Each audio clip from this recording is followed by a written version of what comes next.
Assalamualaikum warahmatullahi wabarakatuh.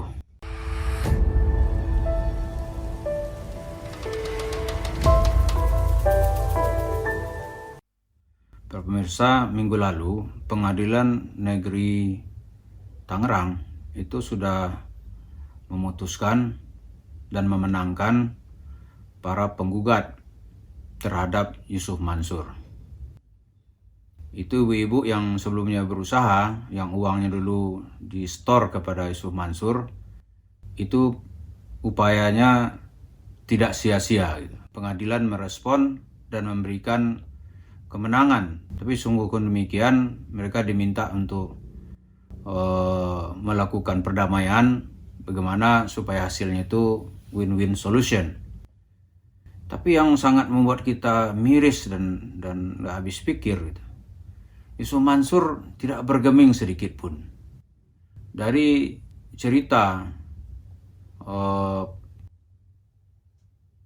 pengacara ibu-ibu penggugat dan pengacara Yusuf Mansur hanya sanggup mengembalikan sejumlah uang yang dia terima 12 atau 13 tahun yang lalu. Ini kan aneh. Uangnya cuma sedikit, nggak banyak.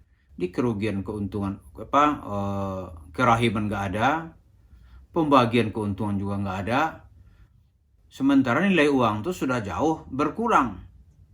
Ini kita lihat suatu tindakan yang sangat zalim sekali. Misalnya seorang ibu itu bekerja, meninggalkan keluarganya, meninggalkan anaknya, meninggalkan suaminya. Dia bekerja ke rantau orang, ke negeri orang, ke Hong Kong sana. Kemudian sebagian dari gaji itu dia tabung ke Yusuf Mansur. Tabung investasi.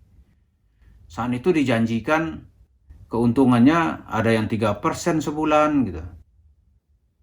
Kemudian apa yang terjadi? Begitu pengadilan memberikan indikasi bahwa Yusuf Mansur kalah gitu. Yang akan dikembalikan hanya 10 juta itu. Padahal dalam 10 tahun, kalau saya menghitung dalam video kita awal-awal dulu, kalau 3% dia berinvestasi 10 tahun, 12 tahun gitu. Bunga dijadikan modal, dikali 3%, kemudian begitu seterusnya, dalam jangka waktu 12 tahun, uang yang 10 juta itu dalam hitungan SAR itu sudah menjadi 327 juta. Ini kalau cerita bisnis fair gitu. Taruhlah itu terlalu tinggi. Yusuf Mansur bilang, ya kan biasa, dia bilang aneh rugi. Rugi kan urusan dia sendiri. Orang kan nggak ikut dalam internal bisnisnya. Laporan juga nggak ada. Nah sekarang ditawarkan oleh pengacara dari kalangan penggugat itu, udah kita kali standar emas saja dah gitu. Di emas tahun 2009 berapa, sekarang berapa gitu. Hitungannya paling 3 kali. Jadi kalau dulu 10 juta, sekarang bayarlah 30 juta. Yusuf Mansur juga gak mau. Padahal kalau kita hitung, kalau hitungannya hitungan tanah gitu. Oh tanah itu naiknya sudah berapa ratus persen dalam 12 tahun ini gitu. Udah naik banyak. Mungkin ada naiknya ada yang 400%. Gitu. Kalau hitungan masyarakat kampung yang paling biasa lagi itu hitungannya sapi. Kalau satu uang 10 juta tahun 2012, mungkin harga sapi di saat itu di kampung harganya 4 juta gitu. Maka 10 juta kan 2,5 ekor sapi. Harga sapi sekarang itu paling murah itu kan bisa 12 juta. 12 juta atau 15 juta. Maka 3 kali itu ya, maka 10 juta itu sekarang ya sudah menjadi mungkin ya sekitar 30 juta juga, 30 juta rupiah gitu. Yusuf Mansur nggak mau. Jadi kalau cerita awalnya manis-manis, begitu diminta dia nggak mau. Itu hanya berapa orang gitu. Orang yang sudah menuntut dia bolak-balik mencari keadilan itu dia nggak mau tahu gitu. Ini ciri orang zalim. Dan Allah akan mengambil harta orang zalim ini dengan cara-cara yang disebut oleh Al-Quran itu fa'akhasnahum baktatan. Kami cabut nanti, kami ambil harta nanti dengan tiba-tiba. Yusuf Mansur akan merasakan nanti bagaimana uangnya akan hilang secara tiba-tiba. Karena tingkah laku manusia zalim. Gak ada tuh cerita keustatan yang mula-mula datang berwajah ustad. Ketika mau mengembalikan wajahnya berubah menjadi wajah serigala. Gak peduli tuh orang mau stroke gara-gara dia. Ibu-ibu udah sakit-sakitan. Dia aku sih sama Mansur itu ibu udah sakit-sakitan itu nuntut. Sekarang kasihan dong orang. Katanya Anda punya uang triliunan rupiah.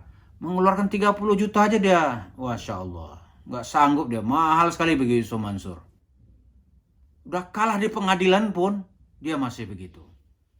Tapi lain halnya kita lihat. Apakah dengan bank Yusuf Mansur juga begitu? Gitu. Enggak. Kita lihat di bank-bank yang dia berutang. Katakan misalnya. Ya salah satu bank. Hotel City kan banyak utang dulu tuh. Itu dia bayar.